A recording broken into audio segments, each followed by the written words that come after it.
Okay, good morning. Before we start, we might just pray as we do. Might ask Seth if he just to pray.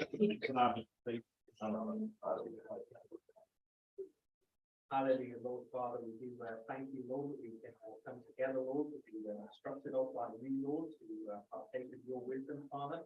We ask, Lord, that we open our hearts and minds, Lord, to hear what you would have us to hear, and that we be blessed and that we be edified by it. We ask it today in Jesus' name. Okay, so we are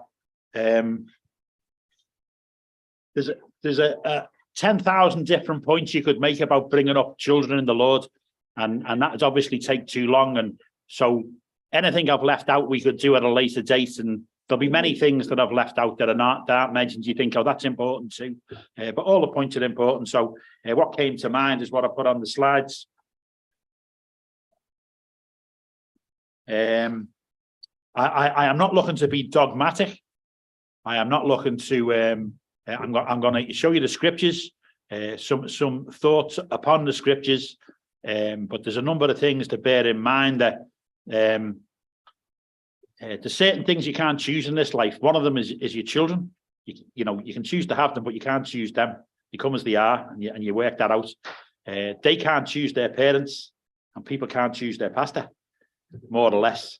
And so I have a take on it. If somebody else was here, they might have a slightly different take on it. But you've got me, and that's that. All right. So no apologies for that. Isaiah chapter. Next slide.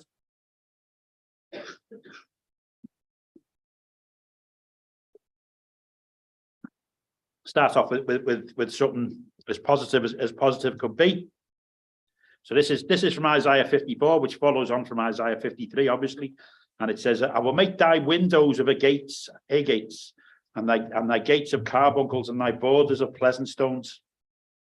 And all thy children shall be taught of the Lord, and great shall be the peace of thy children. I've known this scripture for a long, long time, and could remember it without knowing where exactly what it was. And I've shown a lot of people it. I saw a couple of other things that I hadn't seen when I was looking at it over the last couple of days. And one thing that I always thought, it says, all your children shall be taught of the Lord, because we teach them of the Lord. But maybe it's saying that the Lord will teach them.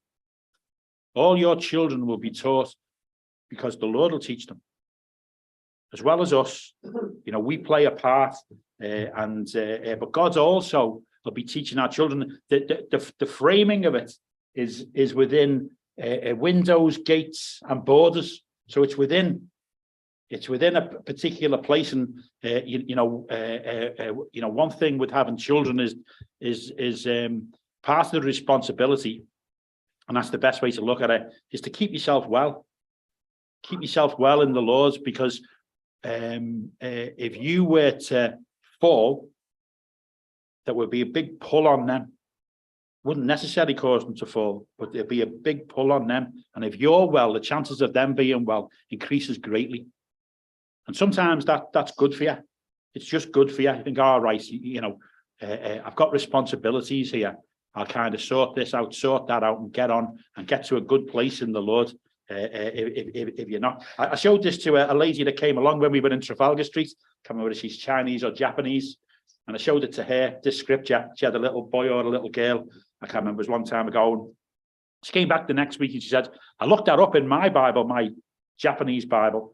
And she said, it doesn't say great will be the peace of your children. It says great will be the prosperity of your children.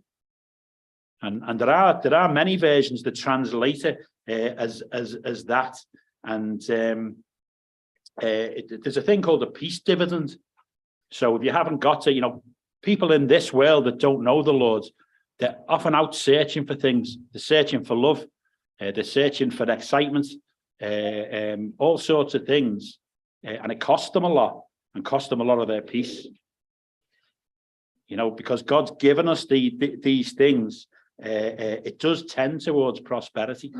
It does tend towards prosperity, wiser in life. Even Israel, the Old Testament's Israel, they would be known as a wise and understanding people. For those who don't know, I say this a lot, but Israelites, Jews, if you like, represent 0.5 of the world's population. and they win 22% of Nobel Prizes. Something going on there. Something going on there. And they themselves are taught of God. And yes. Next one. So, the beginning of Job, it says, and his sons went and feasted in their houses. Every one his day, and he sent and called for their 3 sisters to eat and drink with them. And it was so, when the days of their feasting were gone about, that Job sent and sanctified them and rose up early in the morning and offered burnt offerings according to the number of them all. For Job said, it may be that my sons have sinned and cursed God in their hearts. Thus did Job continually. And then people know the story of Job, that all the things that come upon him. And he says, in verse 25, he says, for the thing which I greatly feared is come upon me, and that which I was afraid of is come unto me. And if you have children, you have concern. It just goes with the territory. You know, that like I must have drove my mother around the bend, you know, going out and coming back at all hours of the night, or maybe after a couple of days even, you know what I mean? Not telling her nothing. She wouldn't have known. This is when I was older. Obviously, I wasn't. This is when I was over 8, but it goes with the territory. You know, they say at funerals, grief is the price we pay, is the cost for the price of love. So because you love, you have grief, but also with children, because you love, you have this concern, constant concern, and the point of these couple of scriptures is rein it in. It will be there, but rein it in. Next one. It says never to take counsel of your fears. You know, it's good to it's good to be cautious, but sometimes you're like, there was a Pink Floyd song in the 80s. I'll sing it to you. No, I won't. I've got another song I'll sing to you. He was afraid of nuclear war. It was always seemed to be one step away in the 80s. That's how life was, not just inside the fellowship. It was all over. And he sing a line in this song. It's called The Tide is Turning. So he starts to change his mind. He says, I frighten myself of the thought of my little ones burning, but oh, the tide is turning. And your mind goes anywhere and everywhere. And I like this. It's not that won't happen. We have to rein it in. You have to rein it in. Monty, when he was 14, 15, he came home from school. He said he wanted to go to New Zealand. I said, no, you know what I mean? That's kind of, you're only young and all that. Like, and then I sat down that night and I thought about why have you said no? And I came to the conclusion it was only fear. It was only fear. And therefore, I changed my mind. And that was blessed out of sight, by the way. It was blessed out of sight. And don't take counsel of your fears. It makes trials where there's no trial. There's going to be some of them. Hopefully not too many. But next one.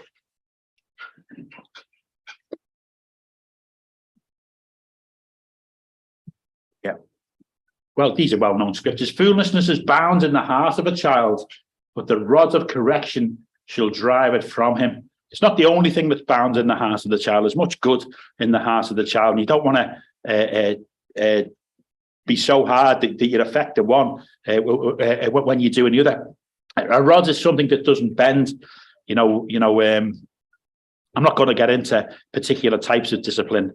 I grew up with a particular type of discipline, and we put more or less that on the kids, and we were fine with that. And those types of discipline are legal in England, but each family it's up to themselves. It's up to themselves. But I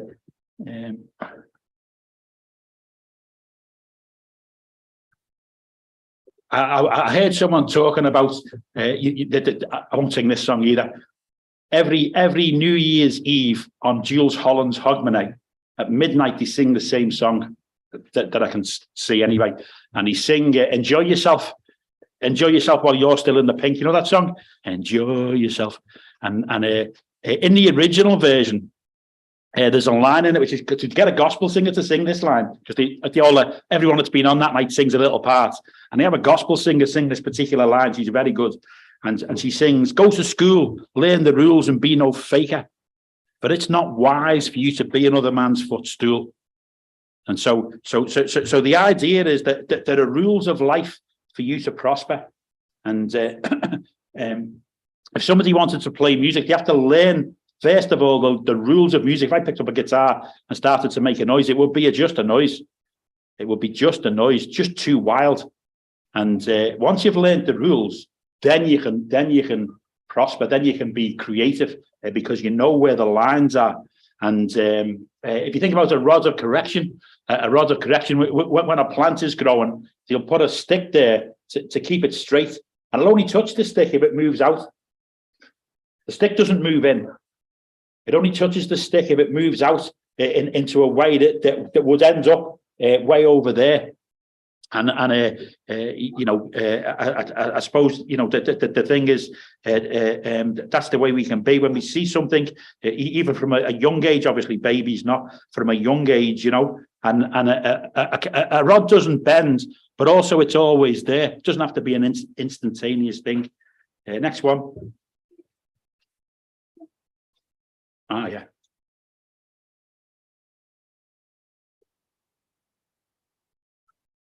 Verse 20, 18, Exodus 18, verse 20. And I shall teach them ordinance and laws, and shall show them the way wherein they must walk and the work that they must do.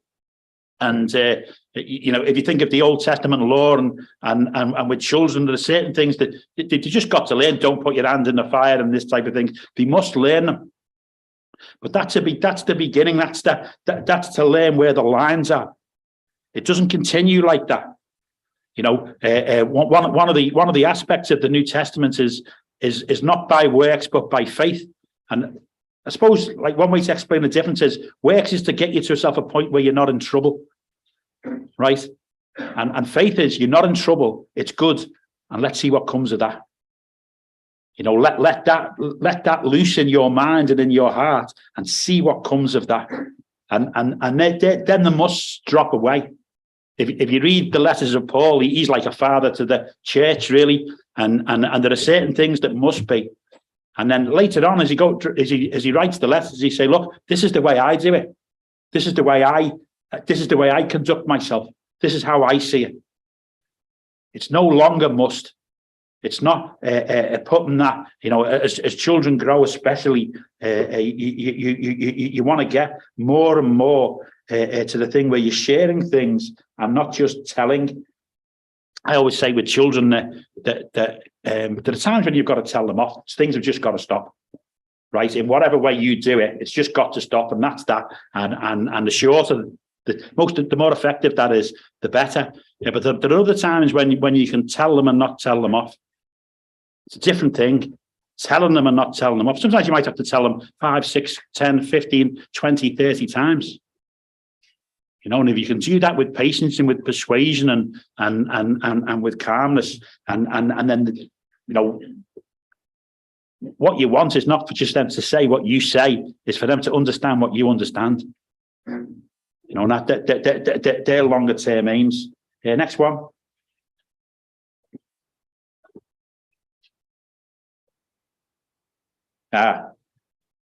Tell you this, I told this story before, but I kind of like it. I had a little dog when I lived in East London before I came to the Lord. I had a little dog, little Jack Russell, little monster it was, and used to wee on car wheels. It used to like that, and so it was weeing on this car wheel like it liked, and the car backed over it. It would stop and it backed over it. So I took it to the vet, and the vet gave it an injection. The vet hurt it. Now I don't know if the vet hurt it on purpose, but it looked like that. It looked like that.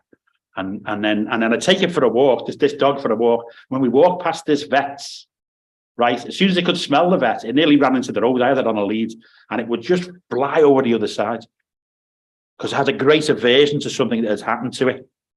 And there are two sides to go wrong. If you think of children, it might be too indisciplined or too disciplined. And you want to be in the path in the middle, which is not, it's narrow. It is narrow, but it's not a tightrope walk.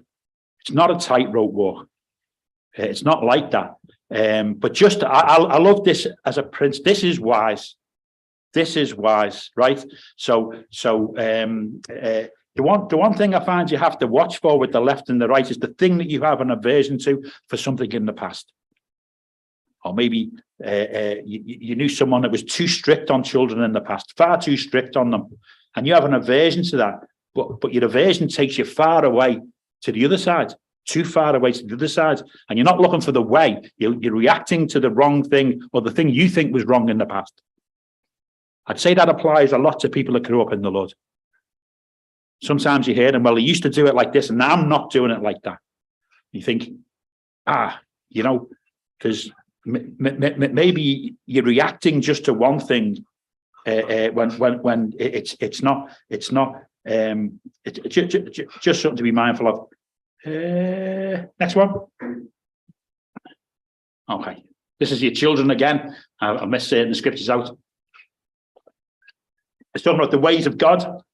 Just the ways of God is the verse before, and not necessarily the laws of God. And thou shalt teach them diligently unto thy children, and shalt talk of them when thou sittest in thine house, when thou walkest by the way, and when thou liest down, and when thou risest up. Diligently means sharply. The thing you're saying goes in. Doesn't mean you say it in a sharp way. That's not what it's saying. You can labour a point with a kid.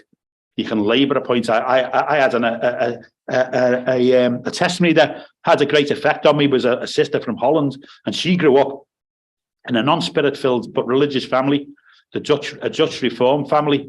And she says how every dinner time they had to read the Bible, and it was very austere. And her memory of it was only bad. It was only bad. Nothing went in, and everything was heavy. And if the iron be blunt, you have to use more strength. So diligently means sharply. You kind of you make the connection. You do the communication, and figuring out what works in communication is a good exercise. One of the best places to talk to a kid is when you're walking them home from school. Right. Some of the best things in life are some of the most simple things. Right. I used to go and get Lawrence from up the road. I'd look in the window. And when they're 6, they all wear green jumpers. Everywhere in England, the 6-year-olds have got green jumpers on. Well, more or less. I used to look and I couldn't even tell which one was him. They all look the same. And I'd say with Monty, but when you walk home, you talk. And like we was talking to Marion about this the other day, and she was saying that when you're in the car, it's not the same because one's driving and one's not. When you're walking, you're both doing the same thing. You're kind of on a little bit of a level. And the conversation is easier. It's easier because you're kind of getting onto, obviously, that's the dad and that's the kid, or that's the mum and that's the kid, or the kids, or whichever way it goes. But there's something about that situation which lends itself to good communication. But as if you sat them down at the table and you got your Bible out and you stood up and you think, now I'm going to teach you. You think, that way's better. That way's better. Especially when they're talking and telling you about it. It's just a good time.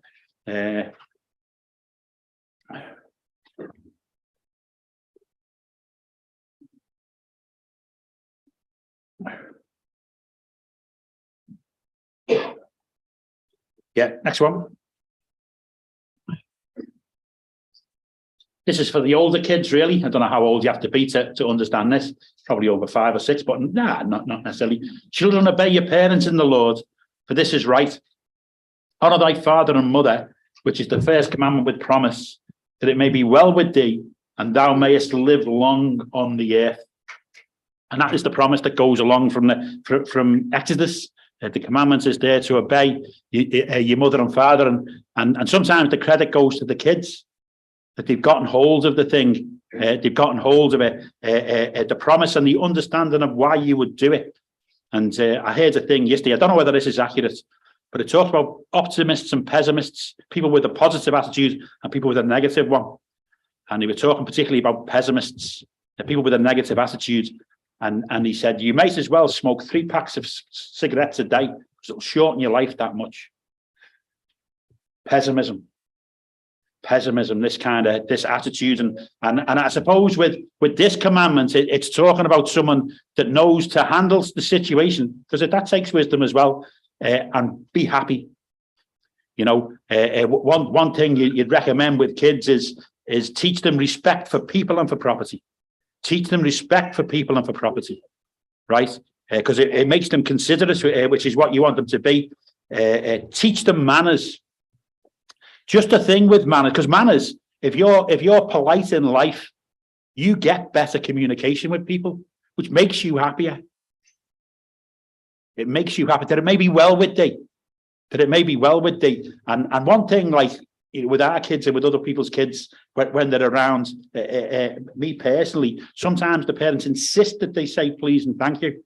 I'm not so, but that's up to you, by the way. That's up to, I'm not so bothered about that. I can tell beyond that if they've forgotten or if they've just been taught to say it and it's not really there. I had when my nephew was small, which is a long time ago, right? He used to go home to Liverpool at Christmas, and he had a mate, and he'd go round at Christmas time getting their presents and their bit of money when they're about 6 or 7.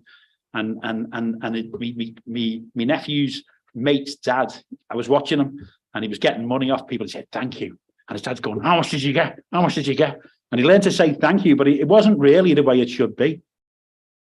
It's sometimes they forget, but it facilitates good communication. Might take a long time to train a child to do that. Might take a long time to train a child to do that. And so just teach them a little bit, one day it'll drop in and they'll get it from their heart, and not just because you told them, because I'm not sure that that's really it. Up to you exactly. I'm not saying if you remind your kid to say please and thank you, I'm going to say, and I think they say with respect has to be commanded and not demanded.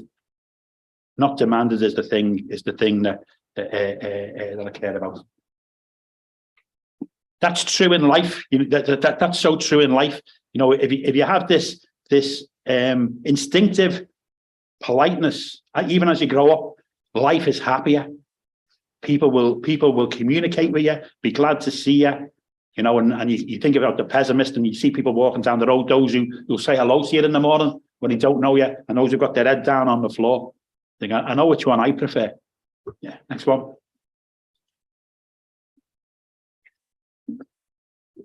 Provision.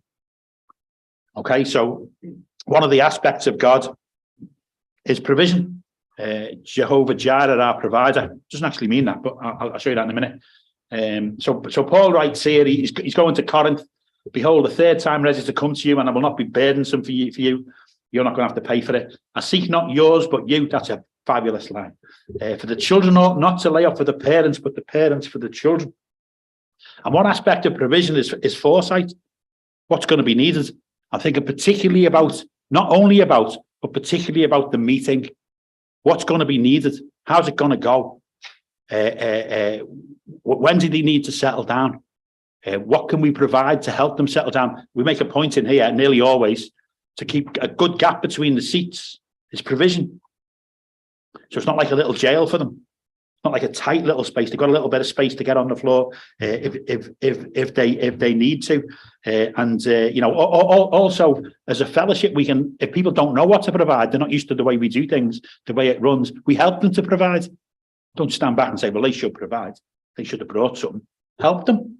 Either make the suggestions or say, would you like for me to do that for you? Would you like me to do that for you? Help people. And those of us who grew up in the fellowship, we've got a great advantage on the way things are done. We know they work and we're used to it, but other people don't have that. They don't have that. And quiet support is you got to ask people if they want it and this type of thing. Next one. So train up a child. So again, I'm thinking about the meetings. In the meetings, we like when they're singing, it'd be great if they sang. Apparently, that was a thing with the optimism and pessimism thing. People who sing, because it makes you take breath in, it actually makes you go like that, apparently. It's just good for you. That's just the fact of singing. We're singing to God. We're singing to, and the happy songs. And that's a thing. When our kids were small, I'll tell you a few things we did, just out of interest. I'm not telling you, you need to do this. But when I came along, I used to sit near the front because I was short-sighted and I couldn't see the words of the songs particularly, unless I sat in a particular place in the hall. So when we got married, I still sat there, and I always sit on the end because I can't stand being trapped. I have this thing about it. Can't stand it. And then when Monty was born, we sat at the back because we had a baby that would make a noise and need to be taken out. And I noticed at the back there was lots of distractions. One fella had a tiny little Bible. I'm thinking, he can't read that, too small. But I'm not paying attention anymore. I'm not paying attention. I don't like this. So we moved back to the front. And our kids got into music because they watched the music. There was more space at the front. They could watch the music. There was things to be engaged in. You know, there is a thing, if you don't want people to do something, sometimes it's a good idea, if you can, to provide something that's instead of and better. Instead of and better. And I think if you look for that, generally you find it. You might start off knowing, well, I don't know what that is. But if you look for it, generally you will find it. Training takes a long time sometimes. I think with the meetings, train up the parents, train up the assembly. If kids make a noise, a little noise, not a lot of noise, sometimes a bit more than a lot of noise, and you're easily distracted, I don't think you were paying attention in the first place. Right? And if you turn your head when it's unnecessary, the parents will get tense. And then they'll be mindful, more mindful than you need to be, of the little bit of noise that children make. You know, gradually, like, I won't mention any names, but we had a couple of people in Trafalgar Street and their kids, honestly, goodness me, a pair of little moaners on the floor, whinging, moaning, crying, right? And there was another one that came here. I say, I don't want to identify anyone. And he grew up to be fantastic. And fantastic. I mean, fantastic. It took time. It just took time. And we had to be patient, but you have to train also the assembly. If it becomes too much, what we don't want is people to be tense about what you're thinking about them. Right? So, and if something becomes too much, either I've got to say something, like I went round the two little Wrigley ones, I had to go round their house. It was awkward. That was a very awkward thing. But they were thankful and said, look, it was totally disturbing the meeting. And it carried on for a little while because there was not necessarily anything they could do about it. Your kids come as they come. Next one.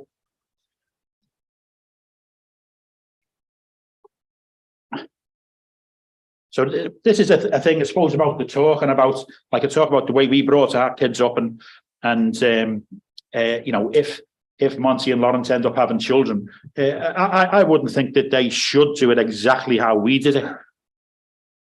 You know, I didn't do it exactly as my mum and dad did it. And it says, David says, I have Psalm 119, verse 99, nearly the end, not nearly the end of this, don't be getting the wrong idea, right? It says, I have more understanding than all my teachers and my testimonies, and for thy testimonies in my meditation. So his father would have taught him. I think Samuel might have taught David. Samuel was around at David's time. So sometimes you can't work it out while you're around. Yeah, he was. Samuel. And it's right, because you learn as much as they can teach you, but they're just men. So you think, like, I tell you one thing, like I had a very loving mother and father. Didn't teach me anything about the Lord because they didn't really know it. Don't hold that against them. But one thing that I pass on from my youth, there was a lot of advantages of being one of 9. I'll tell you one thing before I forget it. This is just my take. Sometimes when the kids are playing and people say to them, share, a couple of things about that. It's the mother or father that decides in the end how that little dispute is settled. Because sometimes there's 7 or 8 different people with slightly different ideas of how you settle this little thing if there's one toy and they're both pulling on it. So it's the mother or father that decides that's the way of it. But I always used to say, when there was 2 of them fighting over one thing, I never said share, because you can't share one thing. So when we were young, there was 9 of us, and if somebody got something, it wasn't really practical for all 9 of us to get something, say, off an uncle or something like that, because, you know, this is Liverpool in the 60s, and it just isn't there. And you learned that if somebody got something, to be glad for them, or certainly not to be anything other for them. So it wasn't a matter of sharing. Somebody got something that you didn't get. Neither of you had anything. Somebody got something. It's good. And with the kids, when they were, I used to say to them, it's not a matter of sharing. You can't share. There's only one. And sometimes the one that got it first was always expected to give it to the other one. I think that's not fair. That's not fair. Sort it out between you, but I don't want one always giving it away. Always losing out. I didn't want that. And so it's just a little observation. One thing, when I was brought up, the boys could be really rascals. And once I'd done something, I was about 10, and I'd done something that a 10-year-old shouldn't do, and stolen something. And it was weeks before, and then we had this family party, and my mother told more or less everyone in the house what I'd done, and I was so ashamed, right? And I had a thing with the boys growing up: never put them to public shame, never do it, right? I kind of sometimes things might be in public, but you're just mindful. I just remember the feeling, and it wasn't a good one. And I had been bad, and you could say I deserved it, but it wasn't something I was going to pass on. It wasn't something that I was going to pass on. And yeah, you can get frustrated with your kids. Next one. Oh, yes. Different Proverbs, chapter 1 and verse 31. I thought this second one said what the first one says. It's talking about people that don't listen to the Lord. It says they shall be filled with their own devices. The rod and the reproof give wisdom, but a child left to himself brings his mother to shame. Next one. Devices. I know it doesn't mean that in Proverbs, but that's what I want to talk about, is devices. And what we're going to do is get all the devices, put them in a big bag, and I brought a sledgehammer. I'm going to smash them to bits. Not really. And the problem in the scripture is the child left to.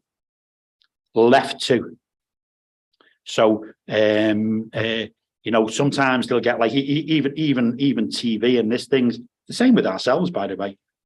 You know, when you can't change the subject, when you can't when that becomes the king, when that becomes the king, and again you want to replace it with something more wholesome, not just take it away. There's a thing with devices, really. It's one thing you get in religion, man-made religion, and it's quite a common thing, is the latest thing is evil. The Beatles are evil. I remember I was in a meeting once, and this brother gave a talk. He gave good talks, and he was a good brother, but he said, you're never going to get to heaven watching multi-channel TV. That'll just come on, Sky TV with its number of channels. It was new. And so therefore it was to be distrusted, and it was evil. And we as Christians were to keep away from it. And that's so common. That's so common. And we who were older and didn't grow up with these things have to have a bridge of understanding, that we don't just deny our children things that are modern, which are really harmless, in their right place. In their right place. And we need that. I had a thing with, it was interesting actually with I think Monty was about 8 and he asked for a PlayStation. I said no, you know, and being religious, like, you know, I'm totally convinced I was right. And then it came up in conversation and fellowship with another pastor, and he said, I said, oh, he asked for a PlayStation. I said no. I said, why? I said, well, I don't like the fighting games and the shooting games and all the violent games. I said, all right. He said, you do realise, don't you, that if you don't let him have anything, he'll be the only one that hasn't got it. Like among his peers at school, he'd be the only one that hasn't got it. So I said, oh, no, I hadn't thought of that.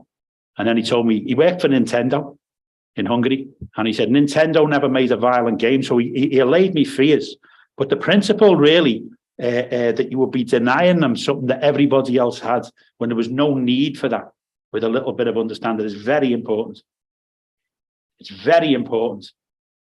You know, that we don't become religious and deny them anything. That, you know, some things were different in my generation. And there can be different reasons. I was talking to a brother at winter camp about devices. And he doesn't let his kids have them, and they're very happy kids. But it's a positive decision. It's a positive decision, right? That's his decision. And I remember another brother way back, and he said, oh, when I was young, we never had phones. And children, not just his children, should only be allowed phones for very limited certain reasons. And somebody said, you can't bring your children up in the 1970s. It's not the 1970s anymore. That was important. You know, that we have to, that's a fear thing. You know, you need bridges, and other parents can help with that, and other parents' experiences. And one of the things with that brother was I wasn't looking for his advice. I was just in fellowship and it came up. I was glad it did, because it's an important principle as the world changes. So Facebook, Snapchat, Instagram, you know what I mean? And you've got to find out a little bit and trust a little bit sometimes, and not just forbid. You know, well, go on, next one. Talks about the Lord who gives us richly all things to enjoy. And there's lots of things in this world that are harmless, really. They can be in the wrong place. Some people in the Lord think that sport's some kind of evil. And I think I can almost guarantee you weren't interested before you received the Holy Spirit. I can almost guarantee that. It's not what it says. It's not what it teaches. And so when our kids were little, I'd take them to football. Hull City against Tranmere was the first game. Not a very good idea when you got a Scouse accent and you're sitting in among the Hull supporters, but it was all right. And it was fun, and he enjoyed it. I grew up with all that stuff, and you know, I'm you know, certain music and TV programs I just wanted them to have a wide exposure to things. The thing there was just in its place. There was once when Saturday night the World Cup was on, summer, and we had a fellowship at 7 o'clock, right? Just a fellowship, just an open house fellowship, watching this match, really good game. And it's coming towards 7 o'clock, and one of the kids said, "We'll turn it off now, Dad. We're going." I think, wow, I was hung on to watch a little bit more, because it didn't, that day didn't matter about being late. I like people to be early. I like to be early, right? I think that's illegal. And you heard me. And I liked it that he saw it like that. We liked sport. We like sport, but we knew where its place was, and that's the thing. That's the thing, you know, with you know, there'll be other families that wouldn't have sport or wouldn't have, as I say, devices. If thou hast faith, have it to thyself. If thou hast faith, have it to thyself. You know, we wouldn't be telling people they should be watching the World Cup or anything like that. But, you know, there's room for an individual way of looking at things. Next one. Go back one. The keys to confident parenting. So you as soon as you have a child, you become a mother, and you become a father.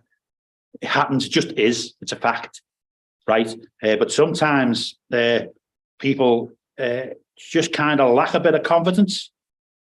They just lack a bit of confidence, and there's a thing called diffidence, which is an unhealthy lack of confidence.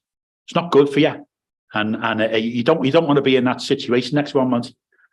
So someone put, we were having a pastors meeting in a couple of weeks, and there was a conversation about a particular subject, and one of the pastors from the old GRC mentioned this scripture, which I'd never taken any notice of before. So Paul's an apostle. He has an important job, a role, a position. And he says, "For I speak to you Gentiles, as much as I am the apostle of the Gentiles, I magnify mine office." So my position, my role, I magnify it. It's important. It's my job. This is the fellow that says he was the chief of sinners. This is the fellow that says, "Wretched man that I am." So in some ways, he wasn't particularly always a confident person, but in his job, he was going to do his job. That's my job. That's who I am. So it's, you know, so it's a thing of kind of never mind how you feel. That's your job. God's given you the job. You are the mother. You are the father. They are your children. It'll be good. It'll be blessed. All the promises will be the case. And to magnify your responsibility, really, just your responsibility, and everything will be taken care of, and the confidence comes through doing that. The next one. Yeah. When people aren't confident, they tend to look for advice. But there is a wrong time to look for advice when you haven't got an absolute Scooby-Doo. And then all the advice just makes it worse. I've seen that with mothers, really. I'm sure it happens with mothers and fathers, and it says, "For what by wise counsel I shall make thy war, and a multitude of counselors there is safety." And in Galatians it talks about Paul going to a place and it says, "In confidence, people added nothing to me. I already knew what I was doing." And so, you know, if it's a lack of confidence, that needs to be addressed more than the counsel. I find counsel good when I know what the question is. When I know what I know I can't get my head around, then good advice is good. But if I can't even, you know, if nothing's settled, if nothing's set, then, you know, people buy lots and lots and lots of books. Some of the books are quite good, but often they end up much more muddled because of the place where they start. So magnify your office. It seems it's funny when I read that, it wasn't about bringing up children. I thought that kind of sounds a little bit arrogant, but then when I looked into it, I think it's actually very good. It's very good. You know, next one.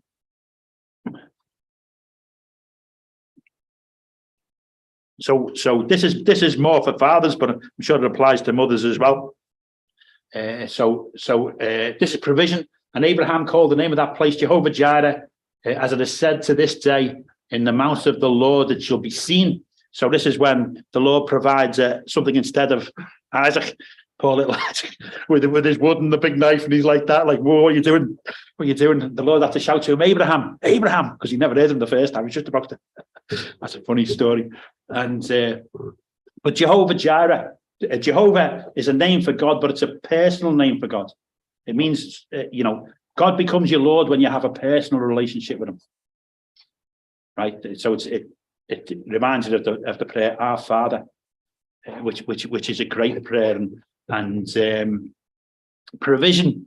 Next one. So this is a different translation that says, because we sing it like this. We don't sing Jehovah Jireh, God who sees. We sing Jehovah Jireh, God who provides. It means the same words, but you provide because you see. There's a thing with, you know, so God the Father, and fathers to be a little bit like certain similar characteristics. But one of the characteristics of God is he's present. He's omnipresent. Now you can't do that. You can't do that. Some people have got jobs where they're away much more than they'd like to be. But I've got a little tip for you. When you're there, be there. When you're there, be there. Even when you're wrapped up watching your TV program or playing your game, when you're there, be there. Because that's a characteristic of the Father. So you know, one thing I remember, one of the pastors in Australia was telling me something he regretted when his children grew up. He says, after the meeting, we used to take our kids, park them somewhere, and we'd go and have fellowship. He says, I regret that. They were never in our sight. We couldn't see them, and we didn't know. And even in the meeting, you know, when we're having our conversations and we're having our meals, you've got eyes to know, how are they doing? Are they all right? If they're making a happy noise, they're going to carry on making a happy noise. If they're making a noise which is going up by degrees, something's going to flip soon. And you can see, you can provide to stop that happening because you can see them, because you're mindful of them, and it's something you haven't got to sit and watch them. It doesn't mean, but it's you're just mindful. Like they have a thing. I don't agree with it. Right, it's up to you. Children should be seen and not heard. But if they're pulling on your leg while you talk to someone, see what they want. Don't take a minute. You can pick up your conversation, and that's how the Lord deals with us. And yeah, so there you go. That's enough about that. Here he goes. Next one.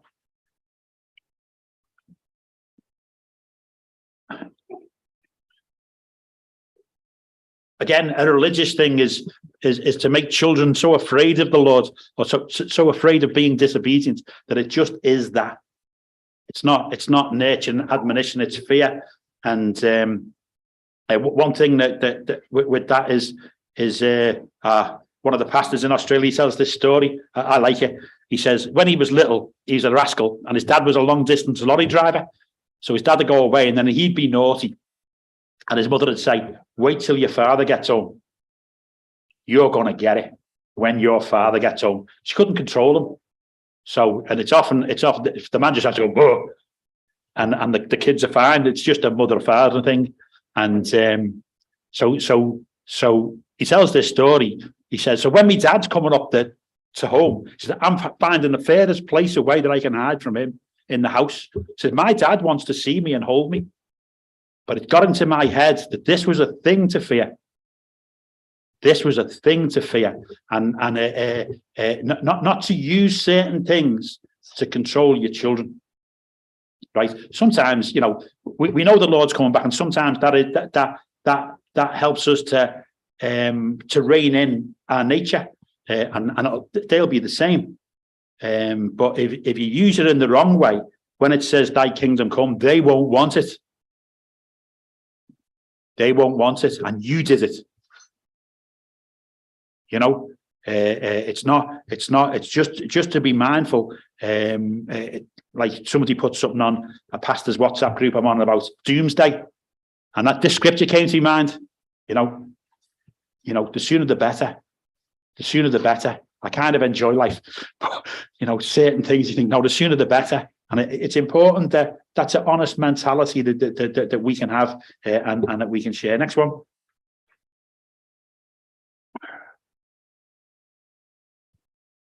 You can get frustrated. That's a thing with which kind of discipline you choose. Even if you like certain things are still legal in England, not in Wales or Scotland. Watch where the border is, because if you're over the border, you get arrested. If you're in England, you're allowed to still admonish corporal punishments, as they call it. That's up to you. In England, you're allowed to do it, but you've got to be careful of where you're coming from when you do it. You know, it's coming from frustration. It's not right. And don't set the bar too high. Don't set the bar too high. You know, understand that they're in training. They're in training, and the left hand, don't go to the left hand or the right. Bring them up in the nurture and admonition of the Lord. And nurture is teaching, really. So when you send them to school from 5 till 18, they're going to be taught all the way through. And one person's teaching is another person's correction. Depends on the mindset. Admonition, from my understanding of admonition, it's an English word that has a connotation which is not necessarily what the word means. I was thinking, if you're going to be admonished, you're going to be scolded, aren't you? I think it means to put things into people's minds. To put things into people's minds. So when you tell them not to put their fingers in the fire, what you really want is for them to be in their mind, you know, and then that takes care of things later on down the line. So that's what admonition means. Next one. Just you know, as I say, religion. Some of us grew up with religion where it was just like, if you're bad, God's going to get you, and there's just nothing down for you. That type of thing, you know. And you understand for yourself, especially if you experienced it. They had a thing in Israel that I read about years ago. I take it that it was true, but it doesn't matter really. And when the Hebrews taught the children the scriptures, there's no books, so you have it on a slate. You might write it on a slate, or they might have it engraved in a stone or something. And the kids would go like this with the words to learn the words, and he put honey on it. So as they're learning the word, every now and again, it's sweet to them, you know, and that's something definitely not to be forgotten. That the meetings, the experience, the life, sweet to them, you know, and it's good. It's good to you know, it's great to hear the kids look forward. Well, if you look forward to the meeting, they might come in all a little bit noisy and all this, but halfway through, when you see them coming out of the Sunday school and the creche, they've loved it. They've loved it. It's not always true of church, and sometimes it probably is, but often it's not, because of the mentality of the people over them. So next one. I think we're at the end. There you go. The reward for keeping between the left hand and the right hand. sometimes you will lean to one or the other. That's how I find it. It says, blessed is everyone that fears the Lord and walks in his ways. For thou shalt eat of the labour of thy hands, happy shall thou be, and it shall be well with thee. Thy wife shall be as a fruitful vine by the sides of thine house, thy children like olive plants around about thy table. Behold, that thus shall the man be blessed that fears the Lord. The Lord shall bless thee out of Zion, and I shall see good of Jerusalem all the days of thy life. Yea, I shall see thy children's children, and peace upon Israel. Just a final little thought, I suppose, about what we can provide for our children. You provide everything you could, sometimes too much. Sometimes in this prosperous age, we can end up providing too much. Some people really struggle to provide for them. I like the history of Carricalinga, the documentary that was made. That it's good. And one of the things was they bought a campsite near a beach. And Pastor John was saying that one of the things was a working man that didn't have much money could come to this camp and have a good holiday for his kids, though he never had a lot. And you think, that's good. That's just great provision. And they were looking for a place like that. They knew to look for that. You know, it was already in their minds. It wasn't accidental that happened. But olives can grow in poor soil. It's one of the attributes of them, that they can grow in poor soil. Never mind, I heard a pastor one time, and he was saying about, he said it quite well. He said, sometimes with our grandchildren, we're proud of what they've achieved, A levels and O levels and all this. He said, well, how are they behaving? That's the thing you want to be. That's the thing you want to be enjoying. That doesn't matter how much you had or how much education you had. And that's the thing that'll give you joy. It doesn't matter if you can't provide anything. You can provide love. You can provide a healthy environment, and they'll grow in that. They will grow in that. One final thought passed into my head then and passed out again.